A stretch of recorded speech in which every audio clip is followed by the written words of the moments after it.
Michelle, could you provide us your name and where you work?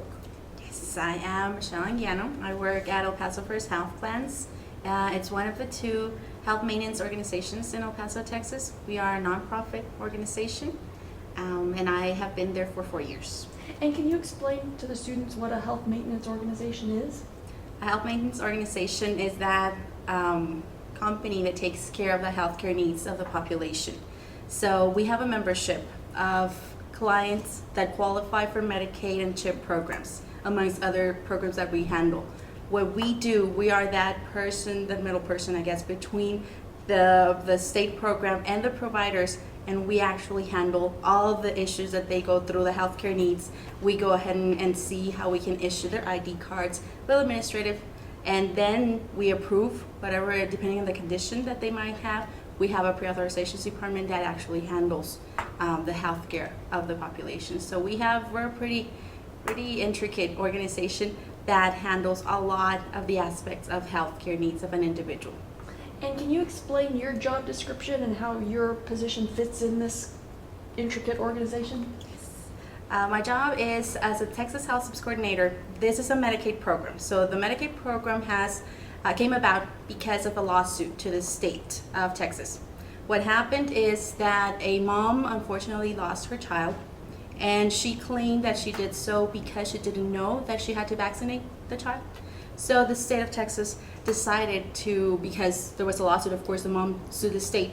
The state lost. It was a battle of among kind of 12 years.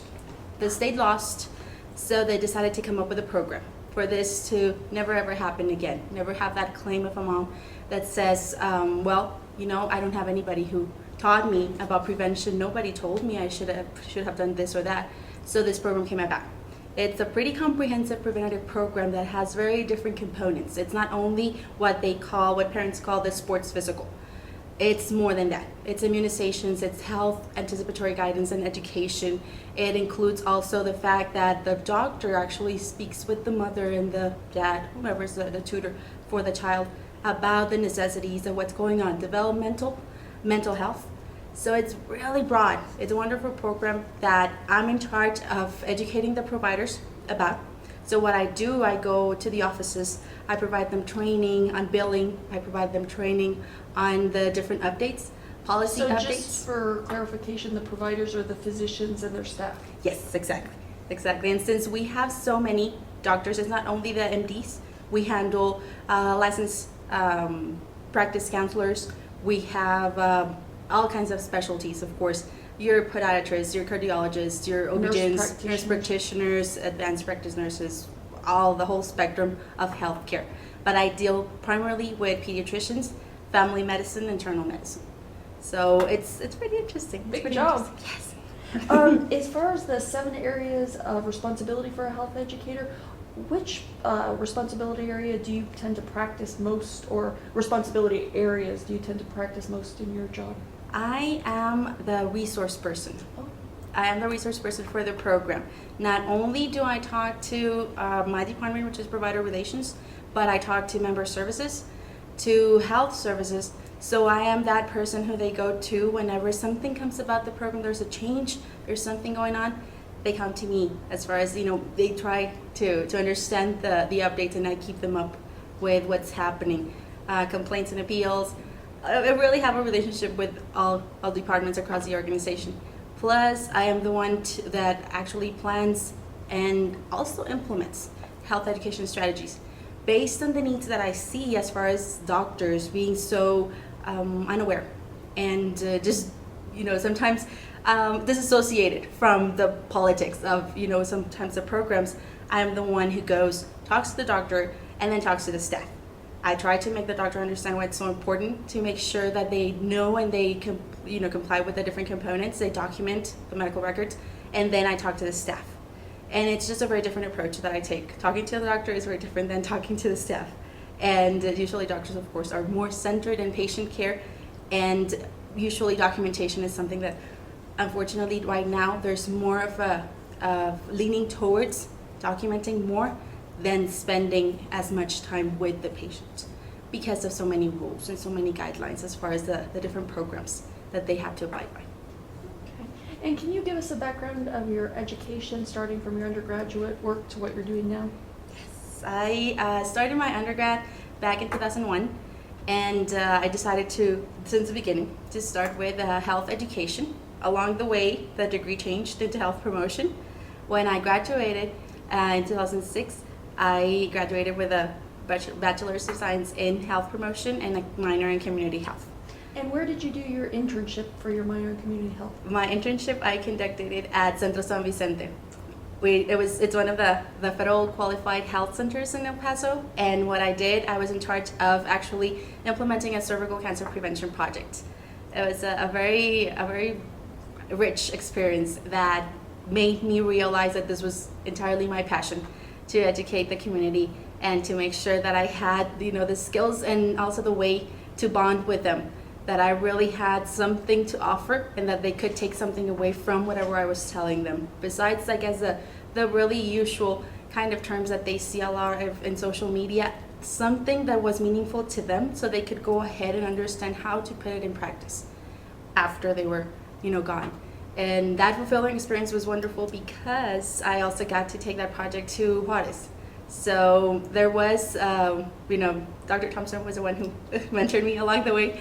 And we got to go to Maquiladora in Juarez, where over 300 women were surveyed and they went through the training itself, the workshop.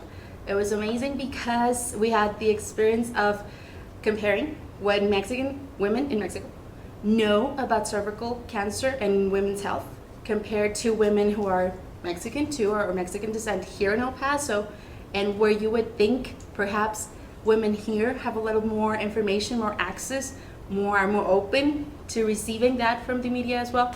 But the shocker was that people, women over there were very open to learning about the topic because they were just so, I think it was just a great, wonderful opportunity for them to share experiences and to make sure that they took something else, something with them for the women in their life, and they could share something back. So they were pretty much open and very vocal about what they knew, and they knew the terms, which I was very impressed by, and it was just a wonderful opportunity. After that, when I graduated, I worked at the Basics, an alcohol awareness program at Utah, and I learned a lot how to deal with the incoming freshmen. That was wonderful because it's just a very unique experience. They're a very, very, very nice and special population to deal with, and teaching them how to drink compared to telling them not to, because they just don't understand. Not to is do it. So when you teach them, it's great because you give them tools and they can take something with them and actually remember. And I've had great experiences after the fact because not only did I take so much with me, fulfilling as far as my personal and rewarding experience of taking with me that, but getting to know a lot of the cultural misconceptions of what's behind alcohol and the perceptions people have and why they go ahead and do things and how they do them. So it was a wonderful experience. After that, then I started working at El Paso First Health Plans as the health education coordinator at the Member Services Department. And that's where I got a feel for what an HMO is.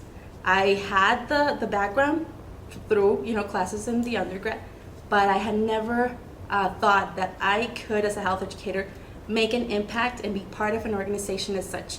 I thought usually, I guess, what's common to believe as far as health education, to go to those agencies as far as education like American Cancer, American Heart, rather than searching for opportunities and making it happen for yourselves.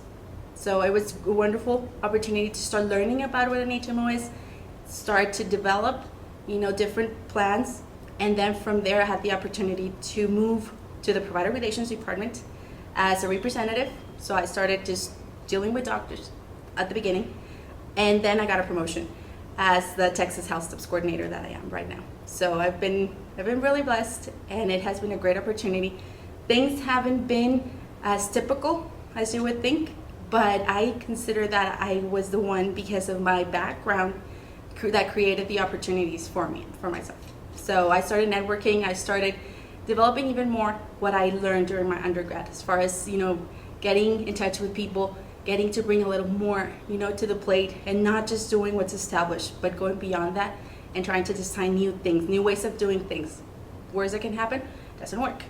And you start, drawing back and creating another plan and keep moving forward. But it's better to try than not to. So it's been a wonderful experience so far. And currently, what degree are you pursuing? I'm pursuing my master's in business administration with a concentration in health systems. So I'm planning, hopefully, to graduate next year in February. By summer, I will start taking my concentration classes that are provided by the School of Nursing. So it's going to be a wonderful experience to come back to my roots. And the reasoning behind pursuing a master's in business is that I've understood that you need to know so much about the business world, how you have a product and how to sell it. If you know how to sell a product and how to market even yourself, then you'll create opportunities for you. It's not only whatever is already given or what people believe, but what you can actually create with what you have. If you know a little more about the business, if you know the finance aspects, if you know the marketing, if you know operationally how your organization works, you're going to be more able to succeed as far as promotions and things that come your way. Also, if I were to create any opportunities as far as maybe a small business or what have you, I would have that good background.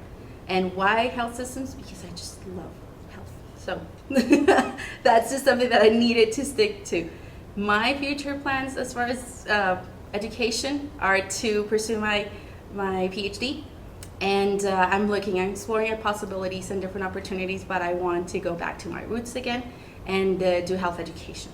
Because I really want to make that impact and create that opportunity for myself. Now with a more broader understanding of what I can do actually with my degree. Okay. And what are some challenges of your job? The challenges are when I talk to doctors and they're not happy with what I'm telling them. It's quite challenging because some things I'm not responsible for. There are so many things, so many rules, so many policies that they need to follow, and they get a little upset because it's so much paperwork and so much documentation, and they want to center in patient care. Why can't they just do that, right?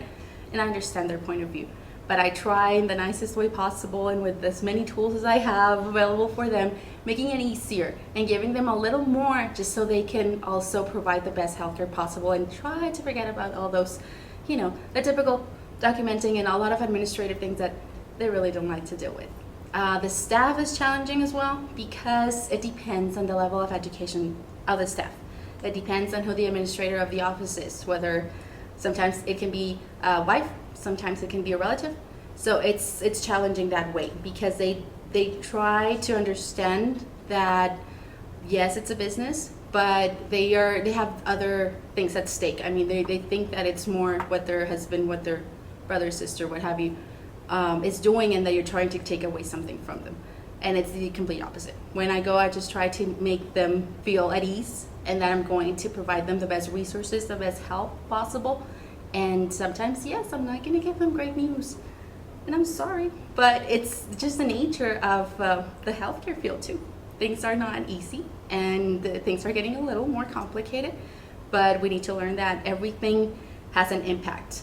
Every single thing, healthcare reform and whatever is happening at the federal government affects whatever you do at the state level and then subsequently at your local organizations. So that's just my challenge, dealing with some unhappy faces and sometimes unwillingness to actually go through or follow guidelines.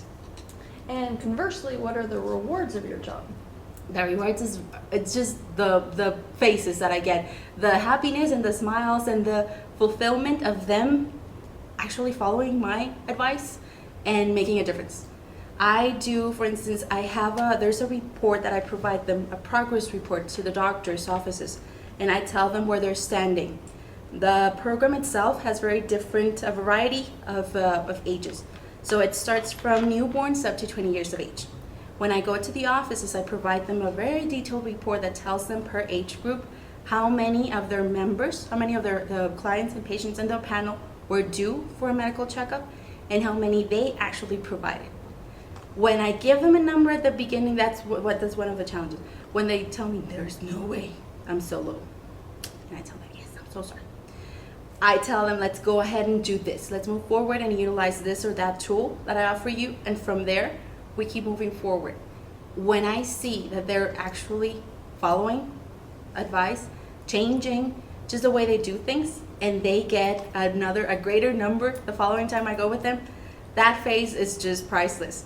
That level of reward and of gratification for them, of knowing that what they're doing is actually making an impact and that they are, progressing, that's priceless. When I know that children are receiving, the healthcare they need, that's also the best thing for me. I mean, I understand that now they are the ones that influence more of what mothers and parents, overall do. So if I know that they're encouraging parents to take their children and get the healthcare and the checkups that they need, immunizations, and they keep them up to date, then I'm so happy because I'm contributing slowly but surely to changing the mentality of the culture itself, and hopefully having parents a little more aware of how important it is to prevent rather than to treat an illness afterwards. And a wonderful thing, and one of the experiences I had with this program is that a doctor's office actually told me that in a 2-month span with this kind of preventative checkup, they were able to detect 2 brain tumors and treat them on time before they even progress to a cancerous stage or anything. So that is so rewarding. Wonderful. Because you see, I mean, that's my point. There is so much that they can do with it. It's just that first step of go ahead, just take your child. Not because they're not sick, it doesn't mean that they can't, prevent whatever comes in their future. It's just so important for me to make them aware of what health and prevention can do to their lives overall. Very good. For those health education students out there, what advice do you have for them so they can be successful not only in their academic careers but professionally as well? My advice is to always love what you're working on. If you fall in love with whatever project you have, if you make the most out of your own positions, whatever it is, you will strive and you will shine in ways that you're not even aware of. People will notice. People do pay attention to what you do. And sometimes you don't recognize that until someone actually points that out to you, that you're making a difference in their lives. So my advice is just keep loving every single thing that you do. Put all the energy that you have. Remember your background. Remember why you chose to enter this field. Keep on, with education. Hopefully, if you can, that's just something it's priceless because there's so much competition out there, and a lot of people are facing so many hardships. But if you're prepared, if you have enough, to back up what you want to do in life, you will succeed. You will definitely succeed. And don't just conform with whatever's been said to you maybe at a given point in time, that there's just so much we can do. There's beyond, there's a myriad of possibilities that you can actually explore and you can bring up to the table. So I just suggest that you get, as much as you can from every single experience, and then make it meaningful and make it a point for you to always hang on to the good, and weed out any kind of bad experience or any kind of things that if it didn't kill you, it made you definitely stronger. So just hang on to that good feeling of, okay, I will make it, and dream big. You never know what you're gonna get. And this is kind of a broad question in terms of the health education profession, but what do you see, given the political climate and healthcare and prevention, what do you think future trends in health education training are, particularly in our border region, which is certainly unique? I think it's so important to keep up with the demographic changes. There's just so many things. There's an influx, a really large influx of people coming in from Mexico. Of course, we know we're at the border, but it's not only people from Mexico. We're seeing people in South America. We need to recognize what the needs are, and we need to make sure that we assess whatever their needs are as well in order to meet those. We need to make sure also that we train, people in a culturally sensitive way. It's just so important to bond with people and make sure that they understand that we empathize with them, that we know what they're going through, and that if we don't, then we'll try to learn from them and see how we can go ahead and figure out a plan to make it better. It's the things that are coming up are in the medical field they don't look that promising as far as healthcare reform and what have you, because there's so many things that have to do with budgets, and of course it's the medical field is a profession that needs to survive, because there's always going to be people who need the healthcare. However, it's just how or where those resources are allocated that we're creating so many disparities amongst the different kinds of healthcare being served to the people. So we need to keep up with a lot of the trends, keep ourselves informed of what's going on, never lose focus on what we actually want to do, where we want to go, and create different options. Never settle just for the one or something that you know for sure would have worked maybe 10, 20 years ago. We have a very different population now. The demographics are constantly changing, and there's just a very widespread need for prevention. There's always been that, but people don't recognize how much they actually need to be educated, because it's cultural as well. If we can actually break the cycle and help them realize that it's so important to receive as much education as possible so they can spread that rather than spread misconceptions that they might have already learned since they were so little and they have been passed along, for generations and generations, then we can make a difference. And that's just what I think our job is as educators, to make sure we understand what the needs are, be able to assess them, and there's so many tools. When we talk also about evaluation, whenever we have a program, we need to make sure we know how to actually obtain results. If we have quantitative methods, there's just so many tools now available. Before, I guess at the beginning of my degree, we had the basic, right? And now there's just so many programs, so many softwares that we can actually utilize for just that, weeding out whatever numbers we want to get. From there, it's our job to interpret according to the knowledge we already have of that population. Once we do that, then it's just putting also your heart into it, and not just, how cold numbers can be and how easy it would be just to stereotype. We need to make sure that we're actually putting that heart into it and knowing that whatever we create, it's going to reach a person. So from there, I think it's just so important to keep up with what's happening every single day and understand that we need to make sure it's just vital for us to become more sensitive to what's going on. And every single thing that happens in the world, environmentally speaking, has an impact. So we all, with the use of technology now, we can spread, the more education or more misinformation. It just depends on how we gear it. But if we use the resources appropriately, then we might create a wonderful and viral case of prevention. That's a hope. Well, thank you. This is fascinating, and we appreciate what you do in our community, Michelle.